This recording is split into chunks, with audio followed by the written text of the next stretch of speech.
Tik nefilmuokit, kad žmonas paskui nepamatytų. Meilės aišku gal. Tai Kšištofai apie rungtynės. Rungtynės labai patiko, čia šiandien mūsų diena iš tikrųjų buvo, pataikėm viską, net Robertas pataikė, tai čia jau kažką reiškia, bet rytoj tikrai bus daug sunkiau, rytoj bus mūšis.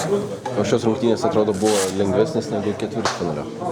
Jo, todėl kad iš tikrųjų mes šiandien gerą krepšinį, kokybišką krepšinį demonstravom. Aišku, ir pataikėm iš tritaškių gerai, kada pataikai, atsiranda papildomai jėgų ir tada ir bėgi, gynėsi geriau, viskas gaunasi lengviau. Ir tai bus sunkesnės rungtynės dėl ko? Dėl to, kad jie norės vienos laimėti ir jie tenksis agresyviau. Bet ir jūs norės.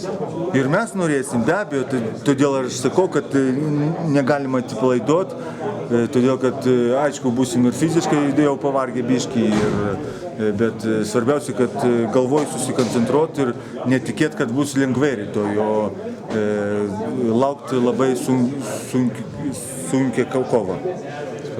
Ar jautėsi varžovo pasimetimas, sakykime, kai jūs atitrūkote? Kaip garsiau galima? Ar jautėsi varžovo pasimetimas, kai jūs atitrūkote, sakykime, ten 10-15 taškų aikštelį? Ne, jie savo krepšinį, savo žaidimą, savo dariniukus darė iki galo.